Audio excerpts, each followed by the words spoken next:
Ford Everest. Yan. Bali po ang problema nung Ford Everest ay yun, walang response yung shifting knob nung kanyang sasakyan. Ayan. Bali dito ay sinubukan kong ikambyo-kambyo.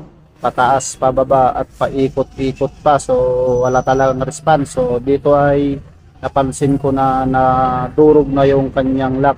Bali yung lock kasi ng mga matic na sasakyan ay plastic. So yan, bali pinakita ko kay ma'am to para makita niya rin na ito yung sira lang. So yan, bali tinesting ko na kinambyo na linagay yung cable, okay siya. So dito ay naghanap ko ng clip para sa kanyang cable. So yun nga, dito ay may nahanap akong clip. So yan, bali bumalik na ako kila ma'am Ayla. So yan, nag-apo-apo ako sa bahay nila para mabuksan yung sasakyan. So dito nga ay nilagay ko na yung clip na nakita ko sa basurahan. So yan,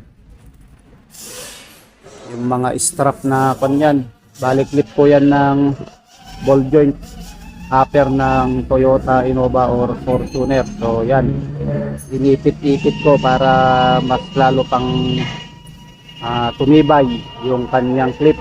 So yan, ganyan po yung ginagawa ko kung napuputol yung lock ng shifting cable ng mga automatic transmission. So dito nga ay yan, ikot ko, pinesto-pesto ko para hindi magkabanggahan sa loob. So yan, sa totoo lang mas maganda sana yung clip ng brake shoe. So yan, bali dito ay sinubukan ko. So yan, natapos ko na rin dyan yung kanyang sasakyan. So salamat po sa panonood and paki-like and follow na lang po.